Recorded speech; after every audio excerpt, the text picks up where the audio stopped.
This is the last book in this 5-book series that I wrote for Penguin.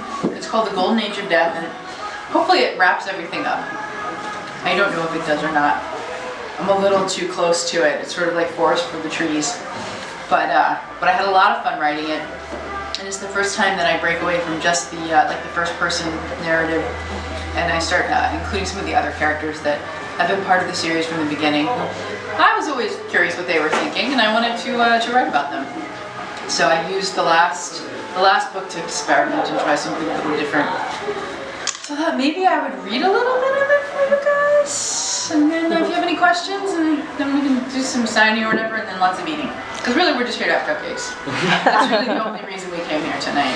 At least the only reason I did. And I wanted to say thank you to my friends here in the front.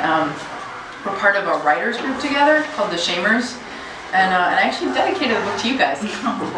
So, and you actually get a shout out because you read so many versions of these books. Sarah, does it work? Sarah, can I turn this in? Is this okay? Does it make sense? Yes, it makes sense. All right, so why don't I was trying to figure out if I should read something action-y or something sexy or sexy for Tom. There's no real like sex in this one. The real sex was in the second book. No, the third book. Sorry, the real sex is the third book. You can read from the third book too. Yeah. All right. Maybe I'll just read a little of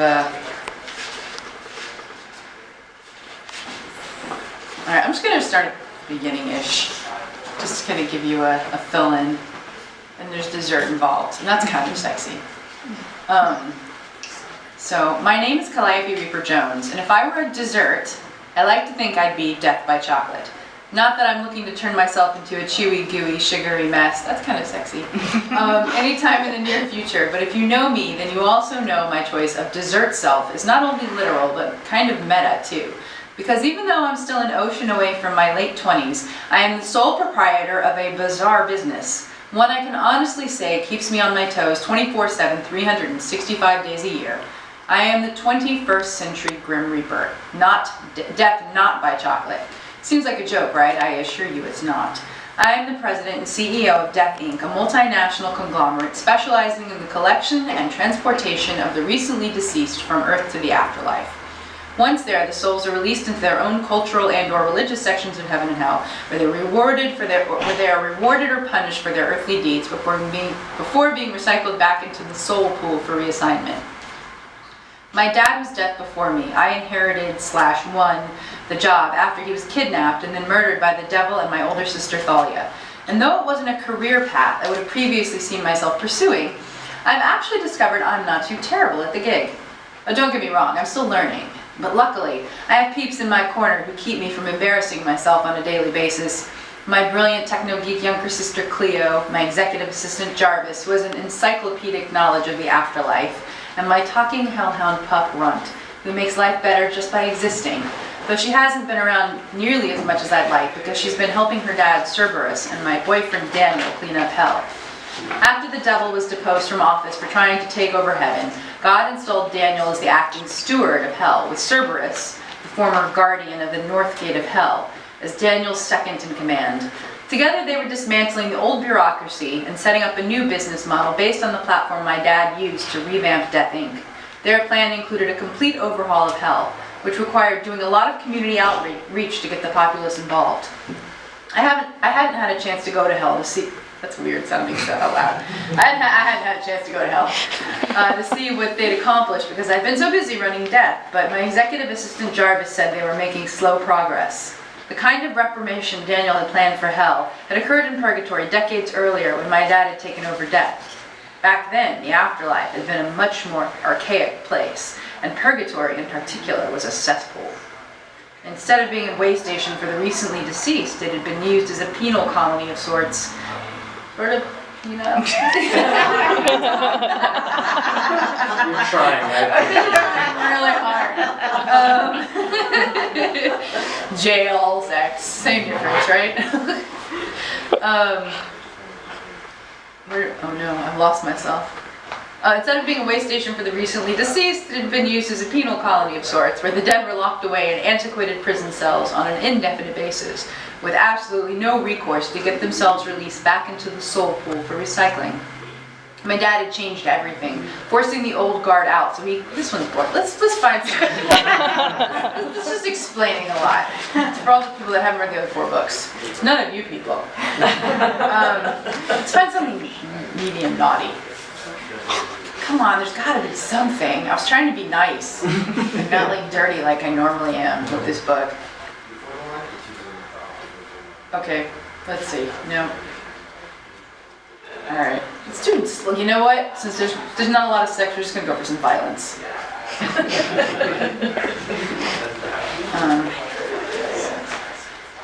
All right. You think I'd written it, right? All right. Here's some violence. Rawr. I know it's because I'm slightly drunk from dinner, actually. That's kind of the problem. All right, here's some violence. Violence. Okay. Hearing about something and seeing it in the flesh were 2 very different things. The creature was crouched in front of Janice, snarling, its long, mottled gray snout dripping saliva onto the floor. It bared its teeth as it growled at her, and she discovered to her horror that there were just too many teeth for her to count. She took an involuntary step backward, throwing her hands out in front of her, as if this would somehow protect her from the werewolf thing I can't talk. As if this would somehow protect her from the werewolf thing that was deciding to tear her, before it decided to tear her throat out. "Stay back," Janice said, her mouth so dry the words came out in a whisper. Sorry, I'm not drinking again before we do this. Alright, "Stay back," Janice said, her mouth so dry the words came out in a whisper. The creature took a step closer, muscles rippling in its shoulders as it inched forward. Janice could see large teats there you go, hanging from its belly, and she realized it was a female. Though there was nothing maternal about the bloodthirstiness of the thing crouched in front of her. "Please stay back," Janice moaned, cringing as the beast growled at her again and sat back on its hind legs. Before she even understood what was happening, the beast had leapt forward, its jaws snapping as they made a beeline for her throat. "Heart stop," Janice's mind screamed, the thought coming unbidden from some unconscious part of her brain. Immediately the beast made a strangled cry and lost all its velocity, falling at her feet like a limp rag. She waited for the creature to roll over, to make some kind of move to let her know it was just taking a breather in between attacks, but not one muscle twitched as it lay there on the floor. The creature was not moving, and it would not be moving ever again. The thought triggered an outbreak of sweating all across her body, her fingers and toes going numb as, for a moment, time froze. It was all she could do to remain on her feet. "Don't be dead. Please, dear Lord, don't let it be dead," she prayed, though she knew it was hopeless when she looked at the creature and found 2 swollen, glassy eyes in its head. The world around her blurred, and her brain felt like it was running a 3-minute mile with a body covered in molasses. She couldn't stop thinking about what she'd just done, about what she'd become. A murderer. She'd always been different, but then Cleo had told her she wasn't alone, that everyone at Seaverge was different somehow too. She'd been filled with excitement because she wanted friends, people with weird powers like hers, who understood what it was like to be disconnected from the rest of the normal world. But then she'd seen what those powers could do, and she was terrified. She knew there were monsters in this new world that would eat you alive if you let them. She might as well have been one of them herself now, and this knowledge made her want out. But you couldn't just close the door on something once you knew it existed. You could live in denial and pretend it wasn't real, and this would mean denying her own powers too. But eventually you'd have to face reality, and she wasn't ready for that just yet. So Janice's mind did the only rational thing it could do given the situation. It shut down. She felt it happening and was incapable of stopping it. It was an odd sensation, like leaving your body and floating up above yourself. She could still see all the action, the blonde bear of a man fighting one of the monsters, Daniel slamming his fist into the spine of another, Cleo and No fighting together back to back, but she couldn't hear any of the battle. There was just a steady rushing in her ears, one that reminded her of the ocean trapped inside the inner swirl of a conch shell. Her own immobile body was below her, and when she looked down at it, she wondered how her soul fit so comfortably inside something so large and unwieldy. Bodies, she decided, looked very weird when you weren't inside of them. She watched as Jarvis made his way toward her, his marionette body moving with a fluid grace someone so awkward should not possess. Her eyes were wide with worry as he barreled across the floor. She felt a strong pinch in the spot where her forehead would be if she'd still been in her body, and, like a raindrop hitting hot asphalt, sound exploded in her head. Whatever made the sound return, it wasn't finished with Janice. It began to pour warmth all over her, weighing her down with heaviness until, with a sharp yank, she found herself back in her body. She blinked twice, then looked at Jarvis as he pressed her against him. "I killed it," she whispered into his chest. I didn't mean to, it just happened." "She did the right thing," he said. She hadn't done the right thing. She'd murdered, and that was not something she could ever take back. "I didn't mean to do it, I didn't." The words came out in a rush, but Jarvis only shook his head, trying to let her know it was okay. At this point, with her piece said, she stopped paying attention to what was happening around her. She just clung to Jarvis as if he were a human life preserver. The guilt of what she'd done was so overwhelming she wished she'd never returned to her body. She realized she must be in shock. She felt like she wanted to cry, but there was nothing to draw from, no tears, no well of emotion to tap into. She sensed other bodies surrounding her, and she looked up to find that Cleo and No had joined them. She blinked, and the three of them were guiding her out of the room, taking her down the hall. She wanted to help them, but it was all she could do to keep her body upright. She saw the Indian woman before the others did, but they all stopped short once they realized she was there. There was something frightening about the regal way she held herself. The lion's mane of curly black hair, the fierce stare, and the shiny silver sari only adding to her mystique. Janice wanted to ask Cleo who the woman was, but then everyone was talking and the fierce lady was gone. "We have to leave Seaverd," she heard Jarvis say. Janice tried to focus on the conversation, but her eyes kept straying over Jarvis's shoulder to where the dark-haired woman in the silver sari was now ripping the heads off the werewolves as they came through the door, their muscular bodies hell-bent on destruction. "She's amazing," Janice thought, watching the woman as she laid waste to the beasts, dispatching them one by one with her bare hands. Then suddenly Janice was being dragged down the hall again, away from the fascinating woman. She didn't want to go. She wanted to stay there, watching the Indian lady work. She'd never in her life seen a woman do the kind of things this one was doing. It was like getting ringside seat to a bout of Wonder Woman versus the beasts. "We have to keep moving," Cleo hissed in her ear, the intensity of her words jump-starting Janice's feet. She liked Cleo and didn't want to upset her, so she let the two girls lead her down the hallway. "Outside," she heard Cleo say to No as they pushed her through the foyer and toward the door.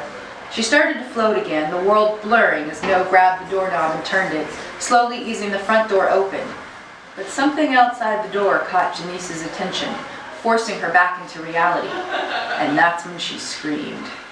That was medium action-y. I just really want to talk about the beast being in pieces and Wonder Woman versus the Beast. So basically the book, I don't want to give too much away, but Janice is a new character in the book, and she's very sweet, and she has crazy powers. She can make people's bodies do whatever she wants them to do, which could be awesome for some people. Right, Tom? Sometimes you can make anybody do it. So anyway, so that's sort of a little taste of the golden age of death. And anybody have any questions? Anything I can answer for you? How long ago did you submit the manuscript? I turned in the book in June, the end of June, beginning of July. Okay. Yeah, right around Comic-Con time. Well, a little before Comic-Con. So it's odd how long it takes for a book to kind of come to fruition. And you haven't looked at it since? I really haven't. Literally have not looked at it since. I turned it in and it was sort of like, I took this giant breath and I was like, I'm done. I don't ever have to deal with this ever again in my entire life. As much fun as it was writing them, I sort of had hit a wall by the 5th book. And it was really fun to like write it, but then I was like, I just need I need a vacation from this character. We've been in each other's brains for way too long. But I have to say I'm very, very excited about the new cover. She looks very good, and she has this nice owl on the cover and a scythe for some serious action happening in the Antarctic burials. It was really funny. My editor, all she wanted to know before I turned the book in is, were there any animals, so they could put an animal on the cover. I was like, yes, there is an owlet. There is an owlet on the cover. There's a, I guess there's an animal on every cover. There's a cat for the second one, and snaky serpenty thing for the third one, and yeah. Anyways, so. What are you working on next, or now, or whatever? I just I'm in the process of starting a new series for the same editor that's about witches in Echo Park, California. So I'm excited about that. Just something different. Like I said, I also like writing 5 books in first person is a little intense. You spend a lot of time in a character set, so I really want to try something where I'm not just like solely in first person. And that was sort of the pitch with the witches. I was like, I don't want to write it in first person. I want to write it totally outside and have like an omnipotent kind of thing going on. So I just don't want to be I constantly. You don't think about it when you're like, you know, I'm going to write a book. You don't think how many eyes you're going to be putting in it. There's a lot of eyes in I. Yeah. Man, sorry, I'm a little drunk, and well, not really drunk, just a little tipsy, but mostly just tired. It's been a long day. And then it was 2 hours to get here in the traffic, because I come from far away. Yeah, it took an hour to get here from Edgemont, Santa Monica. Did it really? Yes. Yeah, it took from Burbank. It took me 2 hours. It was not fun. It was awful.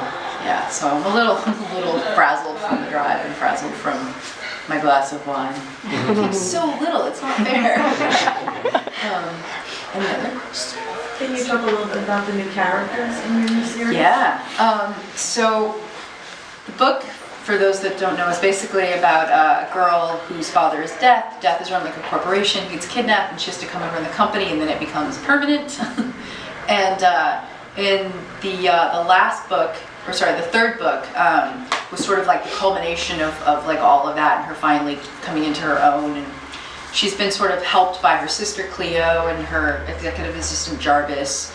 And in the new book, she's talked about her best friend No throughout the course of the books. And so No makes an appearance in this book, and she actually she's the protagonist of a young, middle grade series that I started, that there's just one book as of right now called Among the Ghosts. And so it was kind of fun to take her and put her into this as an adult, because she's like a little kid in the middle grade book. And then there's Janice, who is she's a realtor who has a sick mom, and she has these strange powers. She's a healer basically, but by that it means that she can also do like the opposite with the body. She basically, whatever she intends the body to do, it's like the heart stops. The heart stops. When the heart start again, the heart possibly could, so she's got these sort of like very interesting powers that she doesn't quite know what to do with, and she's been sort of removed from greater society because she had a sick mom that she took care of. And so she finds this bastion of supernatural power kind of at Seaverge, the house that Calliope's family owns, because she's going to sell the house for them. Which was really just I won't go into too much, but anyways, she's very cool, and I enjoyed writing her because she's very, she's not snarky at all. She's very matter of fact, and then she does have a lot of horror at what she's done, even though there is sort of like a fascination with it. And then there are a couple of other secondary characters that kind of come in and out, but really and truly, Janice is the main new character. So. Yeah. That was a lot of explaining for a very simple question. When will it be coming out?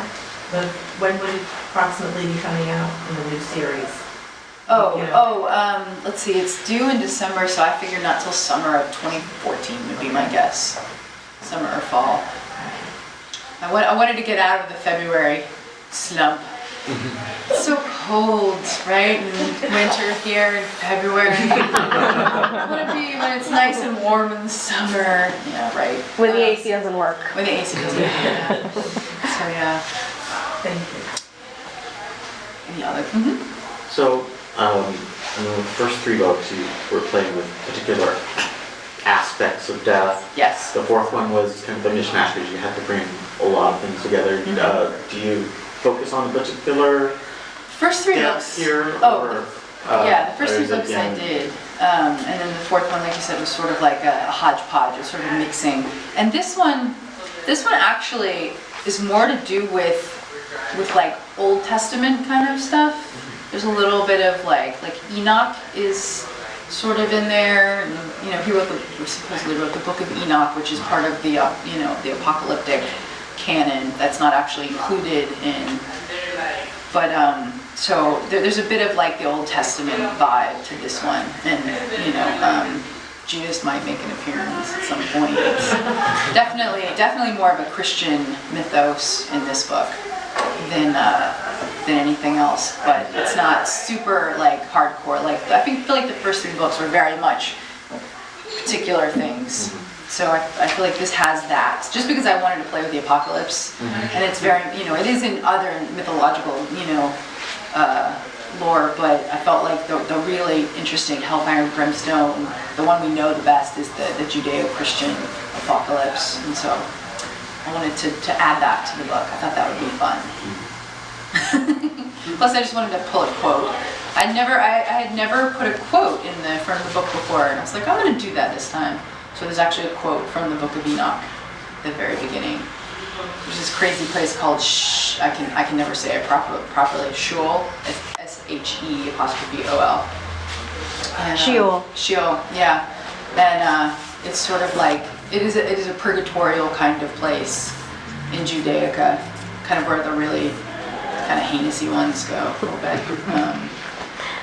But they're there for a long time, and it's not a nice place, but it definitely was something that I was curious about. I wanted to write about a little bit of the Judeo-Christian.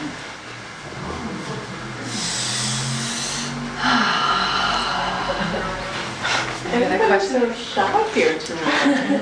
I feel like tonight's just one of those like low energy nights. I got to dinner with my friends and we were all just kind of like. We were quiet at dinner. It wasn't a super energized. I feel like we're all kind of in that. Must be like the February slump. Maybe, short month. Short month. Energy. Short month. It's over.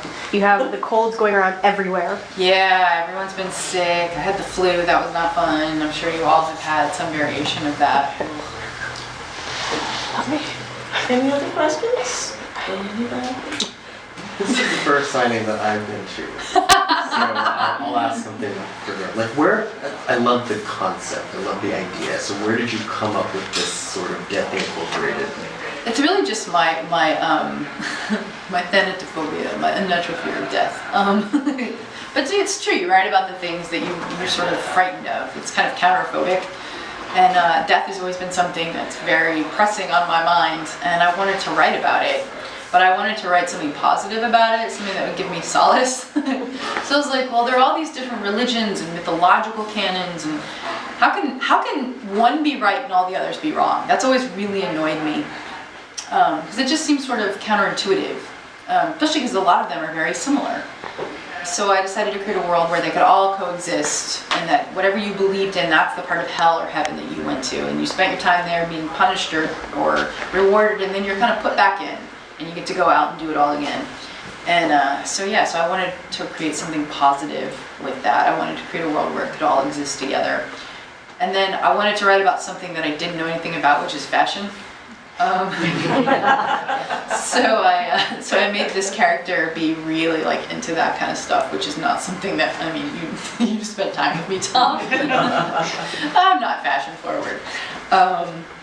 But yeah, so like I actually went to Barney's once and like walked around and I was like, $500 for a pair of socks, Jesus. But she loves that, like and she's very different from me in that respect. But she's like me too, because she's sort of like a boy. She like the way she thinks about sex and about boys, and she's a little boy crazy, and I'm gonna go find a man. He's hot, like that juvenile, like a 12-year-old boy trapped in a 36-year-old woman's body. That's not like it's a bad thing. Can get you in trouble. So, thanks for your question. Shall we, Shall we do some signing and some eating? Mostly eating? Stop. So you get